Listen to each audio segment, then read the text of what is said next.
હર હર મહાદેવ ને જય શ્રી રામ બધાને સ્વાગત છે આપ સૌનું મારા ખેડૂત પરિવારના નવા વ્લોગમાં। શુભ પ્રભાત મિત્રો। ગામડાની તાજી હવા અને માટીની મીઠી સુગંધની સાથે સવારની શરૂઆત કરીએ આપણે। ચાલો ખેડૂત જીવનની દિનચર્યા શરૂ કરીએ સવારથી લઈ અને સાંજ સુધી। ઇટ્સ ટાઈમ ટુ વાડીને ચોખ્ખી કરવી। તો ગુવારને ફુલાવરનો પાક આપણે લઈ લીધો અને હવે આપણે ખડ કાઢી અને વાડીને ચોખ્ખી કરવાની છે। ગુવાર થાય કે ન થાય પણ ખડ જરૂર થાય હો। આમ જો મારી જવડું છું બોલો લ્યો। ખડ કાઢીને આપણે આવી ગયા ફુલાવરમાં દવા છાંટવા। કાલે વરસાદ હતો એટલે દવા અધૂરી હતી એ આજે આપણે પૂરી કરી। અમારે તો વરસાદે ભારે કર્યો। કલાક કામ કરીએ ત્યાં પાછો વરસાદ આવી જાય।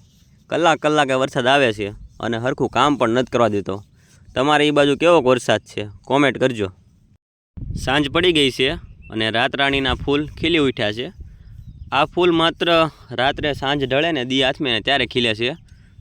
મસ્ત મજાની શોભા આપે એવા આ ફૂલ લાગે છે। આજ માટે આટલું જ। બધાને જય જવાન જય કિસાન।